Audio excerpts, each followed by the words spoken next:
This is the Constructionist podcast. Building up the body of Christ in the Word of God. Hosted by Caleb.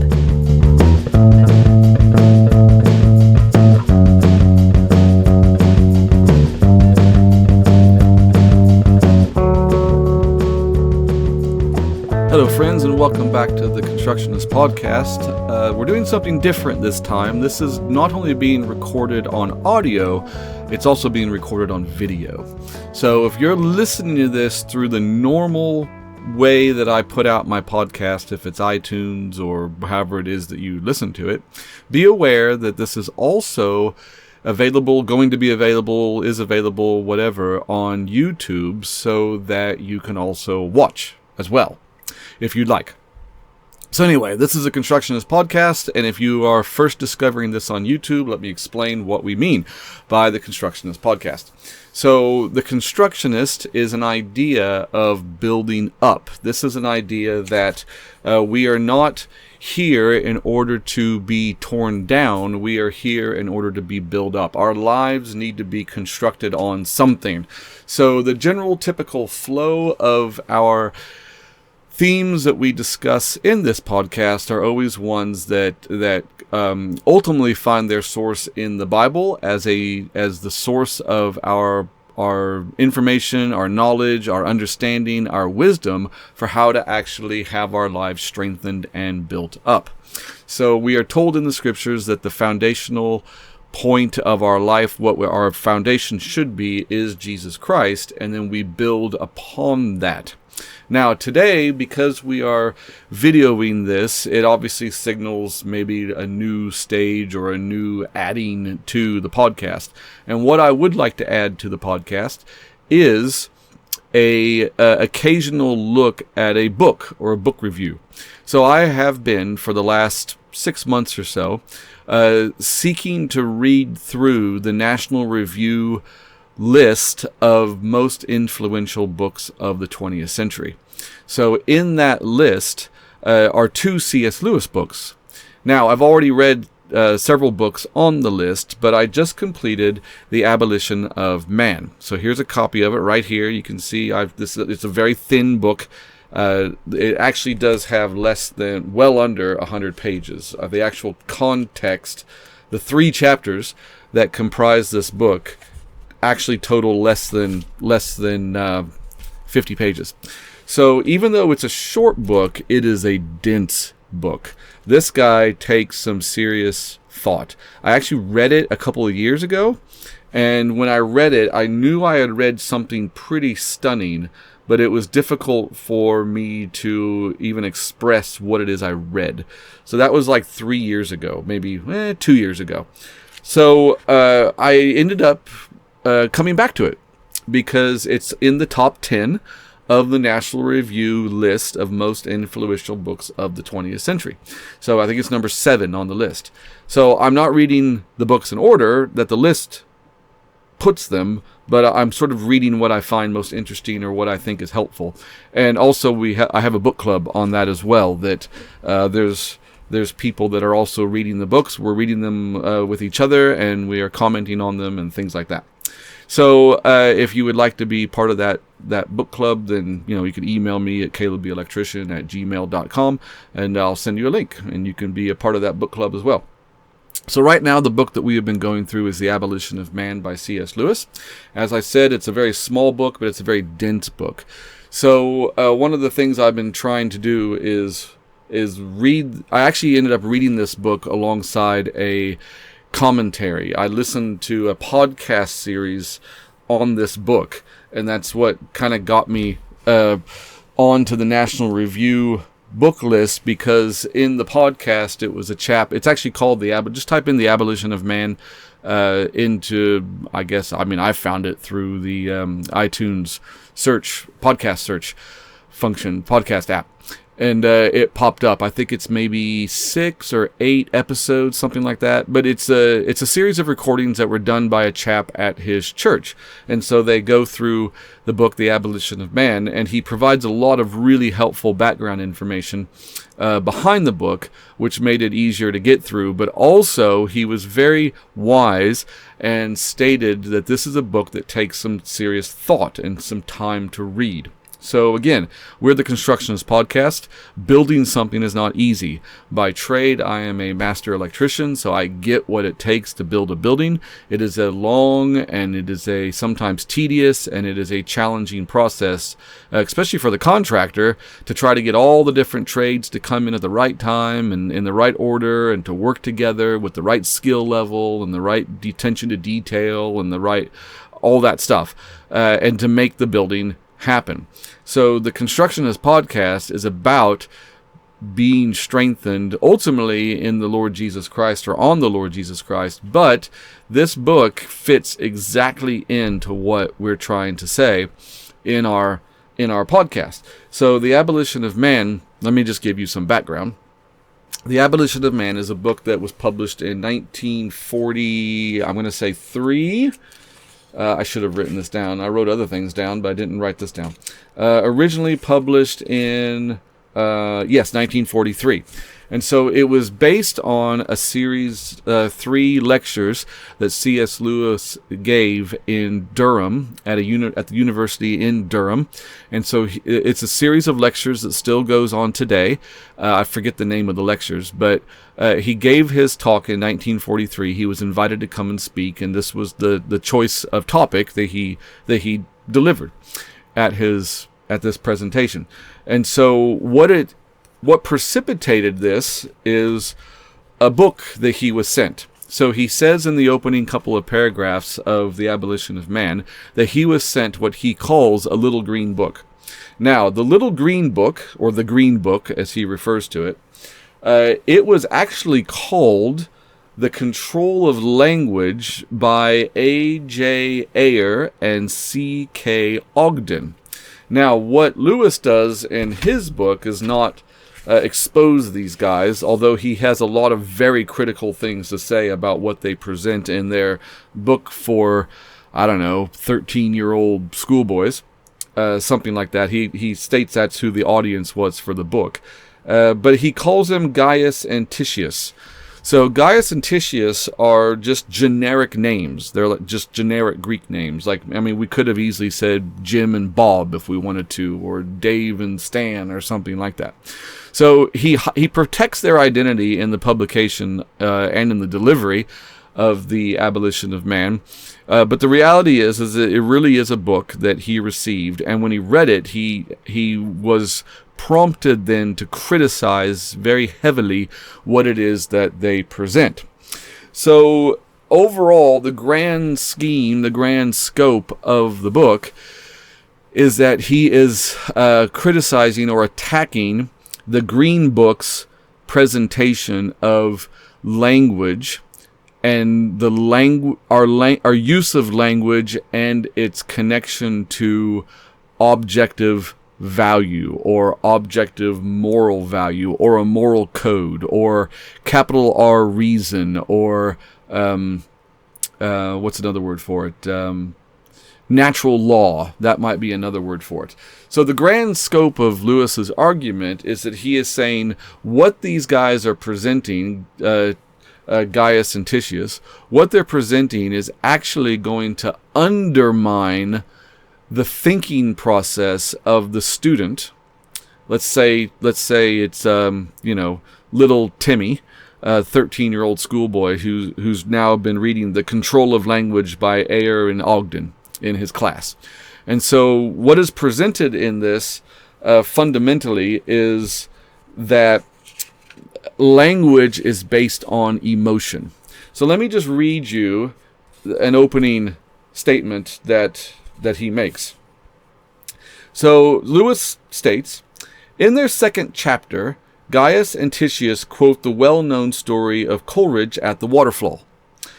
You remember that there were 2 tourists present, that one called it sublime and the other pretty. and that Coleridge mentally endorsed the first judgment and rejected the second with disgust. Gaius and Titius comment as follows. When the man said, "This is sublime," he appeared to be making a remark about the waterfall. Actually, he was not making a remark about the waterfall, but a remark about his own feelings.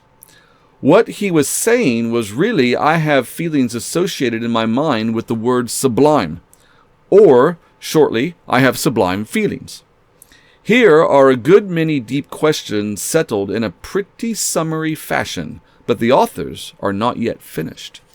So from that statement in the Green Book, Lewis then extracted everything that he has now written in 3 lectures that he gave to professors at the University of Durham in 1943.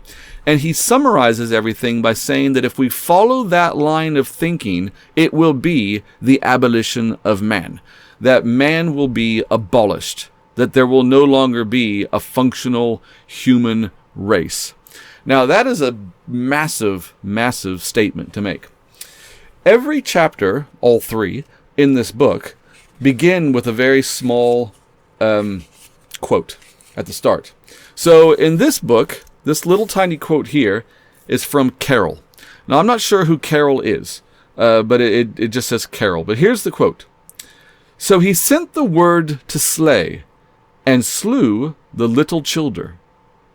All right? So he sent the word to slay, and slew the little childer.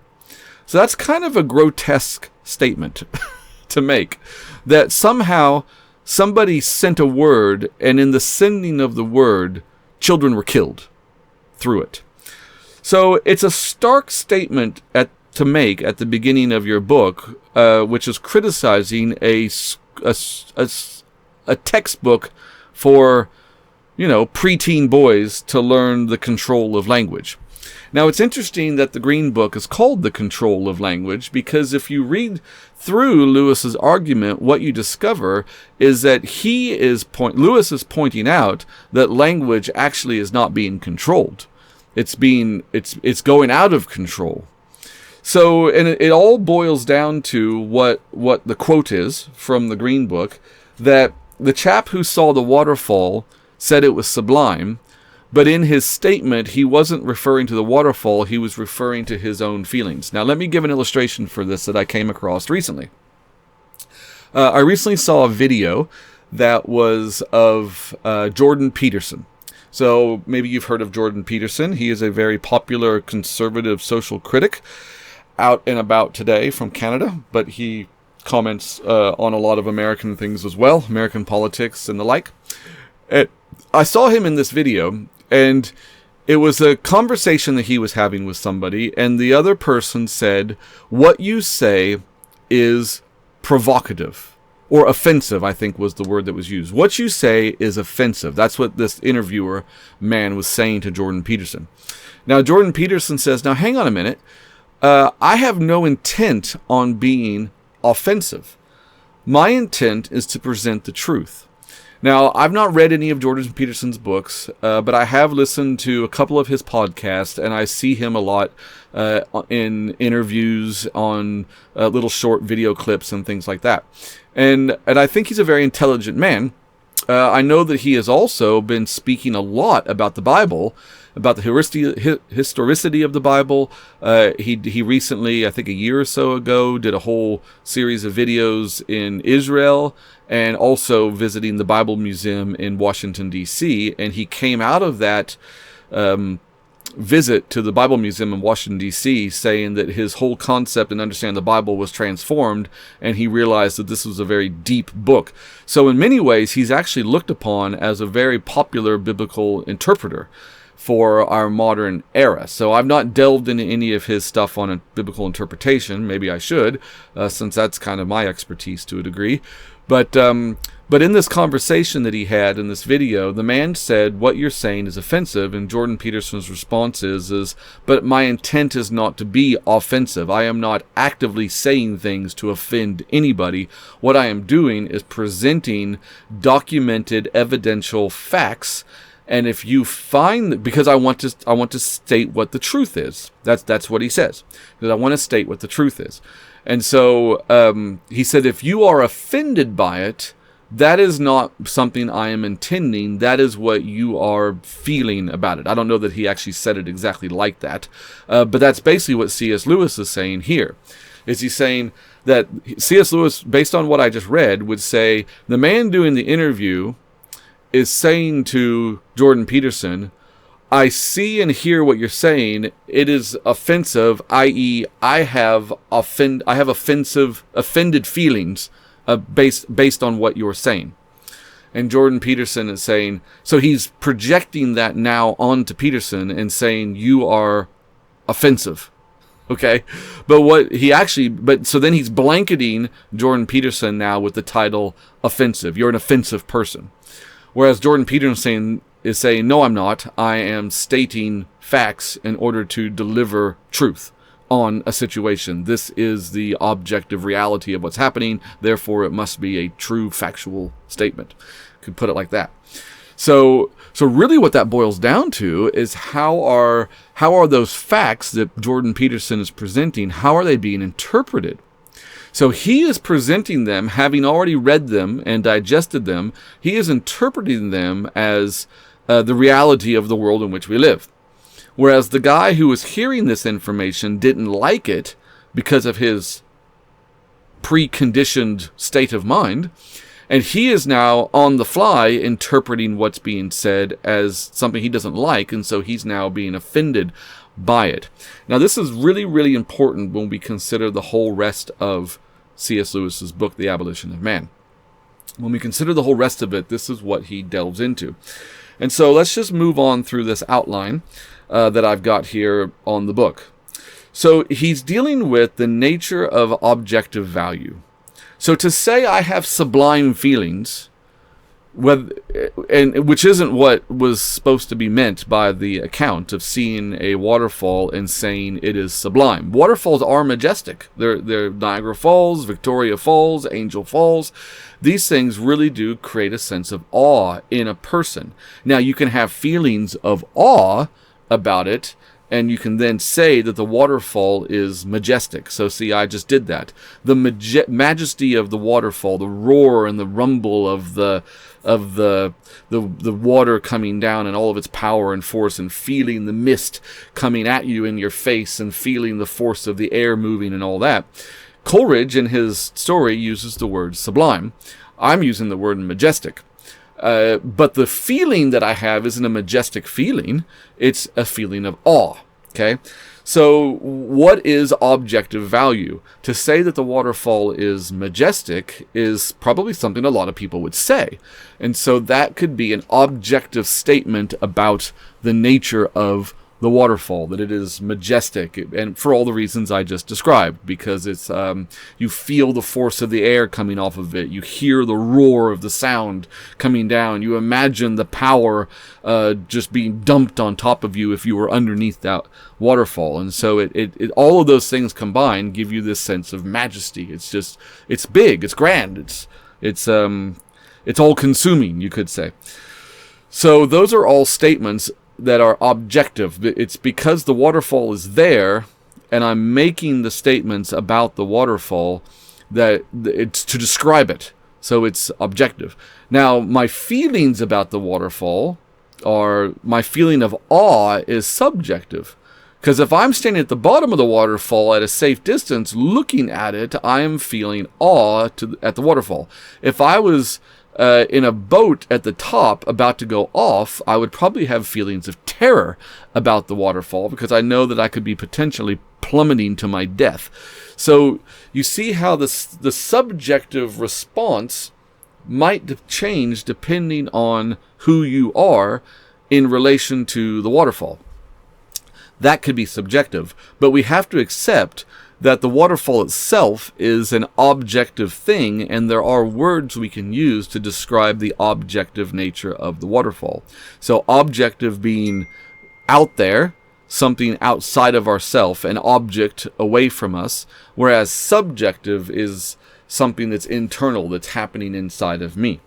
So Lewis is fighting against or trying to define the nature of objective value. And he uses the word, just in general, to describe this, he uses the word Tao. Tao. So T-A-O. Tao. So this comes from Eastern philosophy, and it's just a word that he picked, I suppose, because he probably could have picked several words, but he picked this word as a shorthand way of saying objective moral value, or moral law, or moral code, or higher reason, or something along those lines. So he asserts that certain things are actually inherently good or bad. Certain things are ugly or beautiful. Because value is universally recognized across cultures. So everybody knows that when a baby smiles, it's a beautiful thing. I mean, there's videos of compilations of babies laughing and smiling, and I've never seen anybody get angry at something like that. You know, there's just this sense that there are universally accepted truths, that something can be seen as beautiful, something can be seen as ugly or right or wrong, good or bad. And so we have these words and we use these words, but we need to understand that these words have meaning, and we have to associate the meaning of the word with the thing that we are using the word towards. Okay? So let's now look at this thing of consequences of subjectivism. So to say that I'm having sublime feelings, or what the authors of the Green Book are suggesting, is that he said the words, "The waterfall is sublime." Or I use the word majestic. Okay? So, but what he meant was, and they would have to look at me and say, oh, what Caleb means is that the feelings you have are majestic. Well, that's a little strange to say. Okay? So, the consequences of subjectivism is that you're now operating more off of emotion than you are off of definable, reasonable language.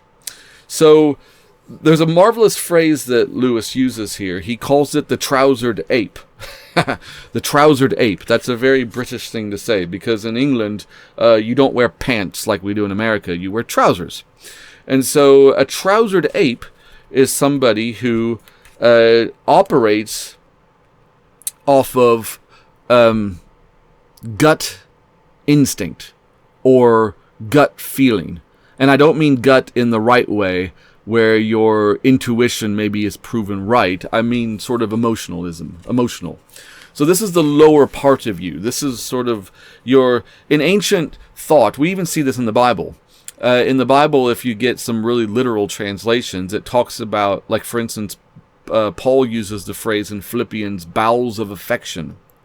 So he's referring to the common understanding that your emotional state is down in your lower regions, and your mental state is in your upper regions. Okay, so reason and intellect exist. The noia, the nous, is the Greek word for the mind. One of the Greek words for the mind.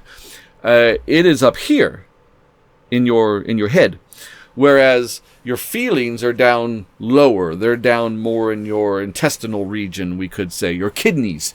That's actually the Hebrew word. The Hebrew idea is that your kidneys are where your emotions reside. Now, what's in the middle? In the middle is your chest. It is your heart. That is where you're breathing. So your lungs and your heart are in the center between your head and your emotions. So we could do a whole thing on the heart and the lungs from the Bible, and how the idea of the spirit, or the breath interacts with the life-giving blood to circulate energy around your body and things like that. But what the ancients understood is that you must have, and Lewis points all this out in the book, that you must have you cannot be just head, and you cannot be just emotion. You have to allow these things to be balanced, or to be organized, or rightly rightly organized through the chest, through the heart. And so he calls the removal of the chest, if you take it away now, you're referring to a trousered ape. Or the other phrase he uses, which isn't quite as fun, is the urban blockhead. Both of those two things. And so, so that being the case, you're either, you may be the kind of person who's operating off of your intellect, which means you're sort of cold and heartless, you could say. Everything is just cold logic. Or you're the kind of person who operates off of your emotions. So you're an emotional person. So you operate off of, you're sort of reactionary, and everything sort of tips you over the edge because you're just going by how you feel all the time. So Lewis then says that education is supposed to balance these things out. It's supposed to give order to your being, is what it's supposed to do. So he quotes now, he references Augustine, and he says that Augustine, as well as a lot of other sort of 12th, 13th century philosophers, Augustine was more like 5th century, but from Augustine and then more up into the 12th and 13th centuries, you had sort of the birth of humanism came out. So William of Ockham and another guy named Plutarch were both contemporaries with each other. And Ockham is a whole case on his own. But this guy Plutarch, he was sort of the founder of humanism. And so he really, even though he was in the church of the day, the medieval church of the day, he was really pushing virtue as the primary characteristic of man, of humanity. And so he saw virtue as the main character quality that we should be after. Now, virtue, the word virtue in Scripture, the Greek word, means rightly, or the correct choice of moral good. So that's what virtue is. It is rightly choosing or choosing in the correct way your moral code. So Augustine calls virtue an ordo amoris. And an ordo amoris is that every object is given the kind and degree of love appropriate to it. All right? So there's a million objects out there. There's a million people, billions of people, ideologies, belief systems, material gain, career paths, economic development, educational goals. All of these things are all something that are vying for our attention. So you just think about the average day. You think to yourself, well, have I gotten enough education from my school? Have I gained enough economic leg up on anything? Did I earn enough money today? Oh, what is my boyfriend? What's he doing? Let me go spend time with him. Oh, there's an opportunity for a raise or a promotion at work. I guess let me try to pursue that route so that down the road I can be more successful or have a better retirement. And oh, what about my children growing up? Let me see what I can do that's best for them. So all of these things are all things that vie for our attention and in effect our love life. So love, here in English, we have the word like and we have the word love, and we use them slightly interchangeably, but the word love we can get confusing with because the word love can be applied to things that really don't need to be loved. So you can say that you love a hamburger with a fried egg and beetroot on it. Okay, that's called a kiwi burger. So you could say you love that, but that doesn't mean it's the same kind of love that you would apply to your spouse or your children. So we use the word love, but we mean different things by it that can be rather confusing because there's some things that are lesser loves and other things that are higher loves. So Augustine is saying that virtue helps us if we have the right moral compass, then that will help us to make sure that every object is given the kind and degree of love appropriate to it. All right? So Aristotle then, says Lewis, turns around, and Aristotle says that the aim of education is to make the pupil like and dislike what he ought. Now that is totally not the way we view education today, certainly here in the West. So let me read it again. Lewis writes, Aristotle says that the aim of education is to make the pupil like and dislike what he ought. Now, there's a lot wrapped up in that. Now you're getting into the world of discernment. You're getting into the world of understanding the cause and the nature of things so that you can make the correct assessment over whether or not that thing should be liked or disliked. So you need virtue in order for all of that to happen. So as Lewis goes on, he talks about the implications for humanity. And he says that without the aid of trained emotions, the intellect is powerless against the animal organism. So without the aid of trained emotions, the intellect is powerless against the animal organism. So now you're back to your trousered ape. The trousered ape will take over your life if you are not training your emotions. Because you could be a very clever person, but if you do not have trained emotions, if your cleverness is not working through the virtuousness of the heart, it is eventually going to be overpowered by the emotions, and you're going to end up being a trousered ape or an urban blockhead. So that's a pretty sad state to be in. Now that's everything he says just in chapter 1. So chapter 2 of the Abolition of Man is called The Way. Okay, chapter 1 was called Men Without Chests. So Men Without Chest was exactly how I described it. It's ripping out the middle, and it's allowing then to have zero discernment over what you should like and what you should dislike. It's having no virtue to organize your loves correctly.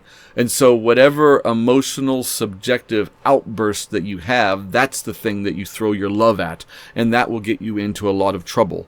If you're a boy, if you're a girl, if you're prone to gluttony or prone to laziness or prone to who knows what, it doesn't matter. You will become so skewed because you are essentially an animal operating on pure, pure emotion or pure, it's not right. That's what it is.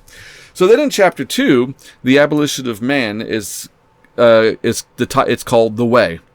So in here, he goes into more detail about the Tao and about this moral, objective morality that he says is imperative for humanity to function correctly.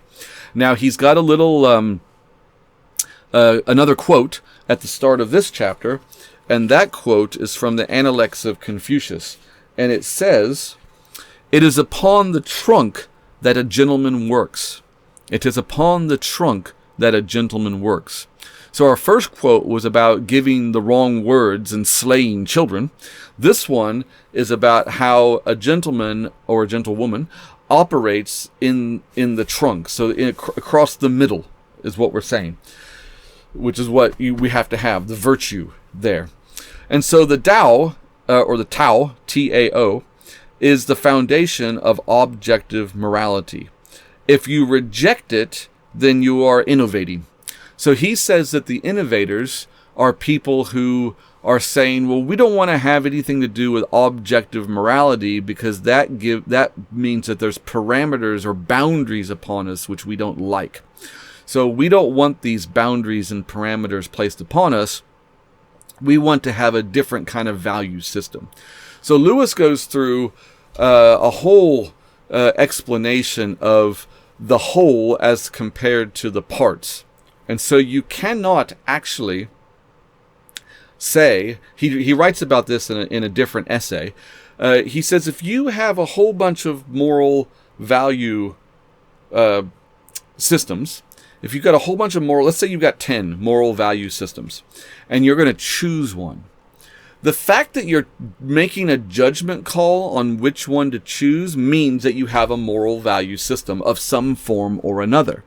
Because you can't make a judgment call without a value system of some kind. And so the very fact that you think that you are objective about a moral system is an impossibility. You cannot be fully objective about it because we are built into it.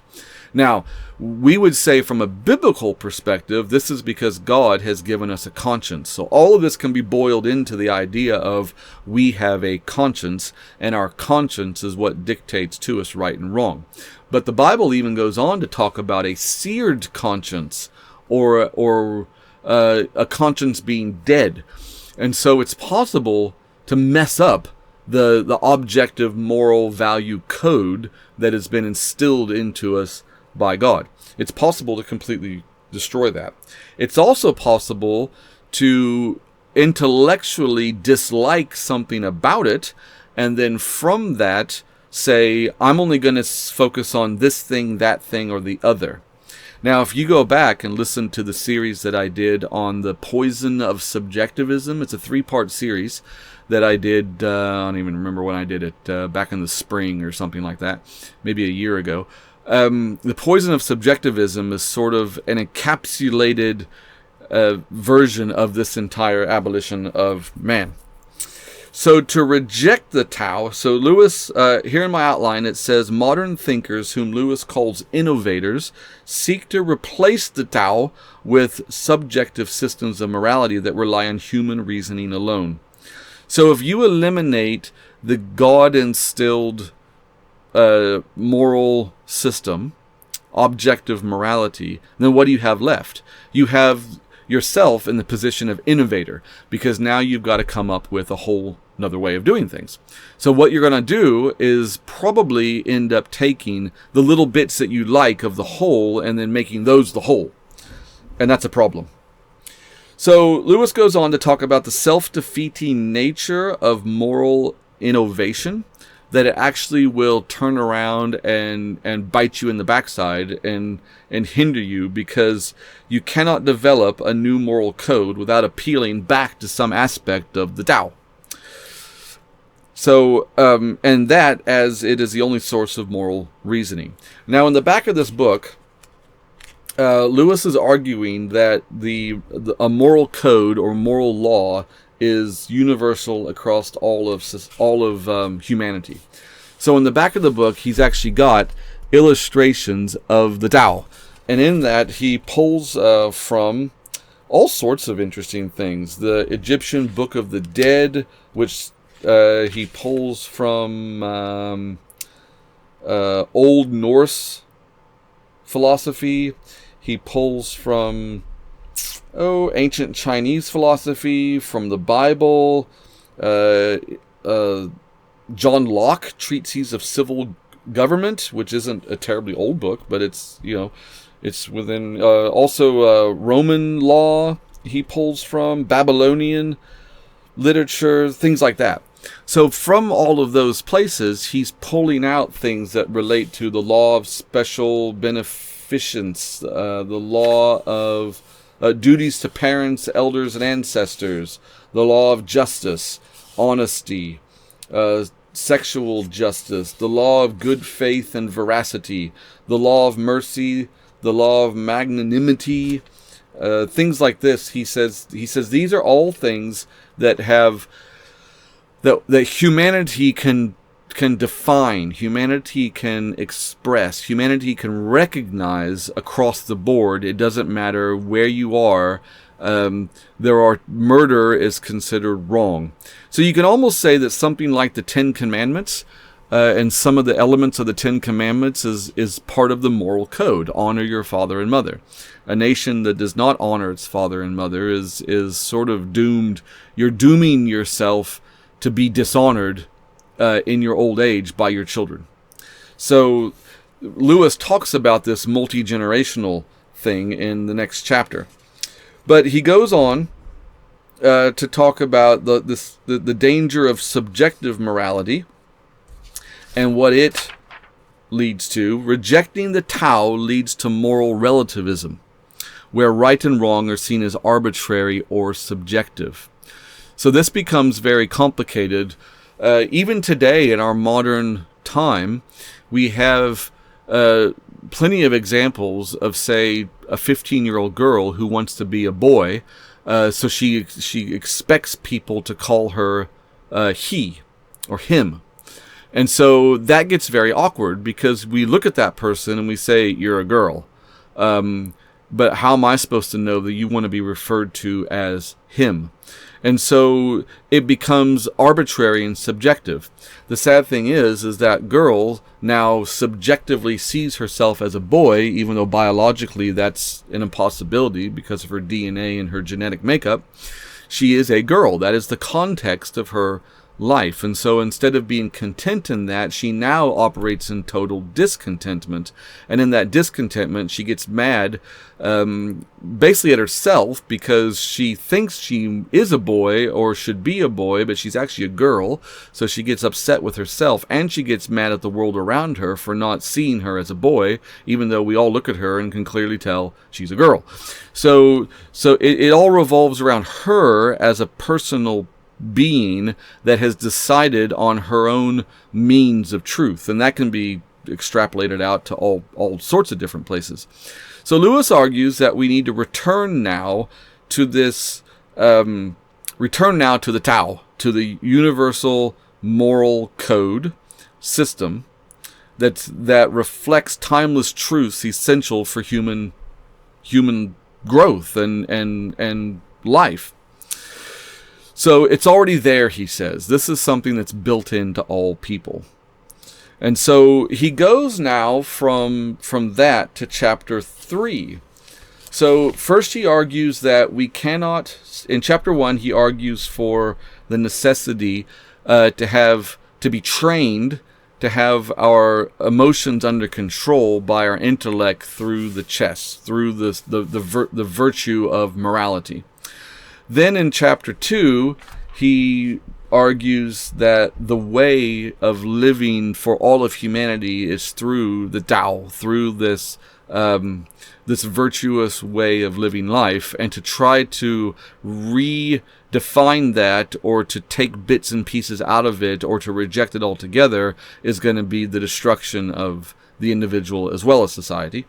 Then he goes on to chapter 3, which is called The Abolition of Man. So this is the title of the book.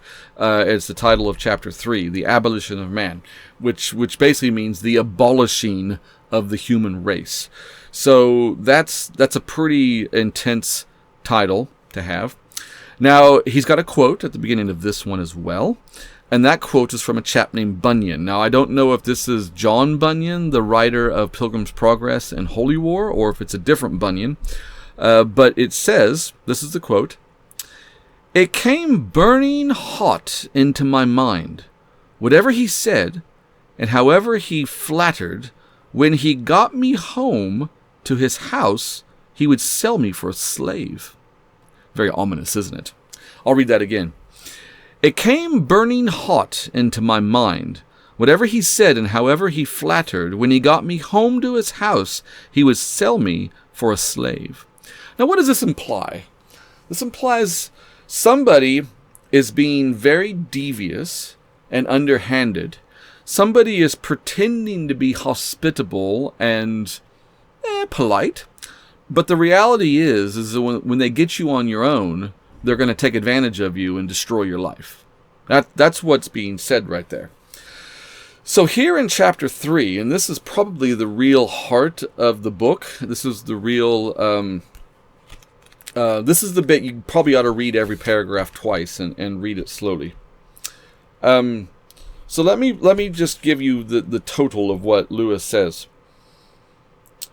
in this chapter first, so we know what he's talking about. Okay, he says here. Here it is. From this point of view, what we call man's power over nature turns out to be a power exercised by some men over other men with nature as its instrument. I am considering what the thing called man's power over nature must always and essentially be. So in this chapter, he starts talking about technology and how technology can be used to essentially trick people into thinking they have power when in actuality they're becoming slaves. So this is our quote from Bunyan. It came burning hot into my mind, whatever he said and however he flattered, when he got me home to his house, he would sell me for a slave. So what happens when technology is being used in order to present a freedom, but it actually creates slavery? Now, Lewis uses 3 examples. He uses airplane, he uses the wireless or the radio, and he uses contraceptives. So in that world, he's using those 3 things. 1943. Remember 1943. This is, 60 plus years ago. 65 years ago, something like that. So now I would suggest we can use something as simple as a smartphone, which I don't actually happen to have next to me. Oh, it's right in front of my face. I'm recording on it. So let's just consider something as simple as a smartphone, which we all have. I don't care if it's an Android or it's an iPhone or whatever. We all have smartphones. So what he's talking about in regard to something like contraception is he's saying that man has created a technology that actually can control whether or not a woman can get pregnant. Now, does that now free her? Well, it's advertised and presented as something that will free her to live her life. But what is not stated is, does that then enslave her into a sort of bad sexual life? And also, Lewis points out, what does that mean for the next generation? You are actually enslaving or having power over the next generation. You are saying now that you have the right whether or not somebody has the freedom to live or not. Now notice that Lewis isn't talking about abortion. We could in modern political jargon, abortion is referred to as women's reproductive health, which is sort of a strange statement because you are aborting that which allows for reproduction. So how could it be a woman's reproductive health if you are terminating the reproduction? So, but what he does go on to say, because he doesn't deal with the concept of and the technology behind abortion, or the fact that now that's sort of something that most anybody can have the freedom to do. But he is talking about contraception as control over the next generation. So it's a generational thing. Now let's talk about it in the sense of the smartphone. So the smartphone is something that, let's say Steve Jobs, he's kind of the name attached to the modern smartphone. The iPhone was the first real smartphone. It was smarter than the BlackBerry back in the day. I remember when the iPhone came out in 2007, and it was a big deal. It was a hot topic. So it revolutionized our world. Really, I would say it was actually the 2007, the release of the iPhone opened up a whole new age of humanity. I don't know what I would call it, but it definitely opened up a new age of humanity. And here's the reason why. And this is all based on Lewis's his argumentation as well in his book. So something like the smartphone. Lewis would say, we have power over nature. So we could extract raw resources and we can form those resources into what we now call a smartphone. So here's a smartphone. I got one right in front of me. I'm recording on it right now. I got a Mac, iMac sitting here. I got a microphone right here. I got a keyboard in front of me. I got all these things that are there to give me power to communicate with you, because you're not in the room with me right now, and this may have been recorded 3 or 4 years ago, but there's a kind of power there, isn't there? But that's how it's presented. I remember the first adverts for the iPhone when it came out was the whole internet in your pocket. And so what Steve Jobs was trying to say is the iPhone will give you the power to have instant access to news and knowledge and information that you can carry around in your pocket. So it's morphed since then. Now we have things like social media, we got notifications, we got our email, we got just look at your phone. How many apps have you got on it? Every one of those apps is an attempt to give you more power over your nature, to give you the control, is what they're presenting to you. Lewis says no, no, no, no, no, no, no, that you actually become a slave to that. So now, here we are, oh boy, we're getting upwards to 20 years after the iPhone came out. So we're almost, next month will be 2025. So the iPhone came out in 2007. So we're 18 years into the world of smartphone technology. And I don't know that it's gotten any better. So continuing future generations are being conditioned. He uses the term conditioners. They are not bound by moral law as they reject the Tao, leaving their choices arbitrary and driven by mere preference or impulse. Now, I don't want to throw Mark Zuckerberg under the bus, but watch Mark Zuckerberg as he goes and has to testify before Congress. There seems to be a sense that he doesn't care about what people's privacy is about, what people's children are consuming or doing and learning or anything like that. It's an illusion of human freedom is what he is presenting, and it actually will lead to the abolition of man. So my outline here says that by rejecting objective moral truths and reducing humanity to a mere product of manipulation, humanity loses its essential dignity and purpose. So Lewis uses these words, the term conditioners. He says there are people out there that are conditioning society through technology and through education, and the conditioning is training them to think a certain way, but the reality is because there's no virtue or moral code, they're actually operating according to the gut, according to the emotions. So remember what Confucius said, it is upon the trunk that the gentleman works. Well, what if there's no trunk there?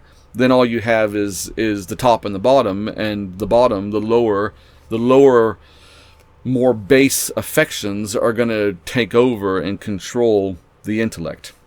And we see that quite often. If you read, I would recommend, it's a bit of a hard read, and there's some gross stuff in it, but if you read Paul Johnson's Intellectuals, which I think I'll probably do a review on down the road. But if you read Paul Johnson's Intellectuals, this is exactly what happens. The first paragraph of the book, Johnson says that we've eradicated the priesthood as the means of educating and giving guidance to society, and has been replaced by intellectuals, self-proclaimed intellectuals.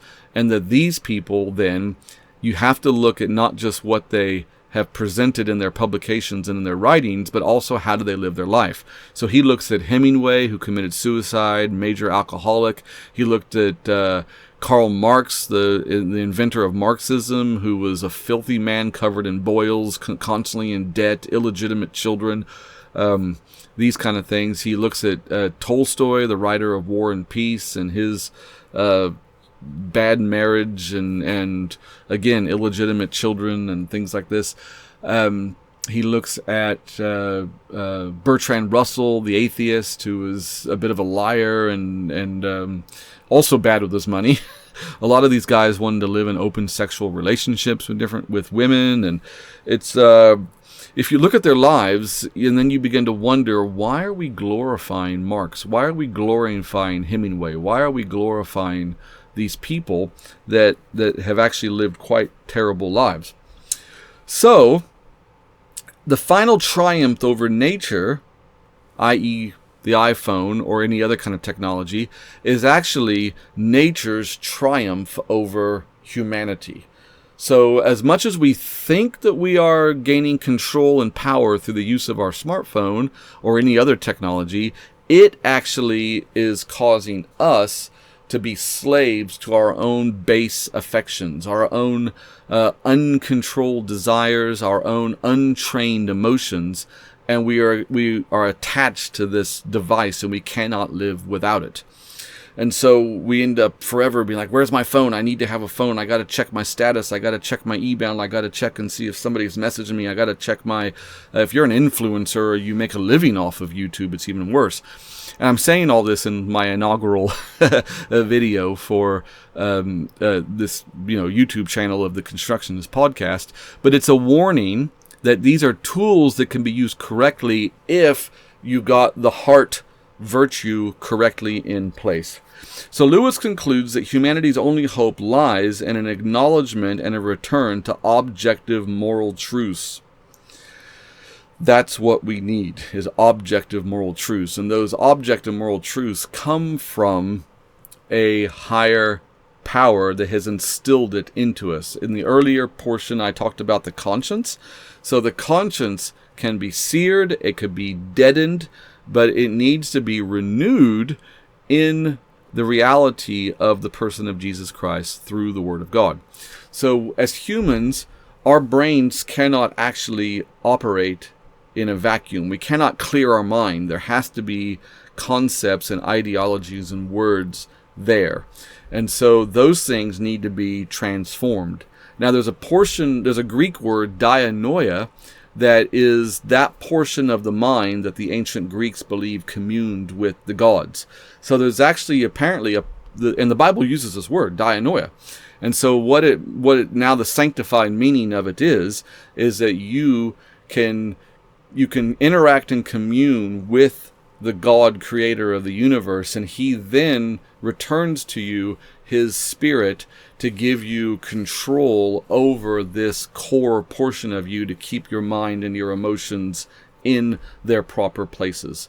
So the virtue can be there and be real, and you can be whole in that sense. So this is the book review on C.S. Lewis, The Abolition of Man. So if you've enjoyed this, please share it. Thank you very much for your time and for your desire to learn and to grow. So this is the Constructionist Podcast. God bless you, and we'll see you again next time.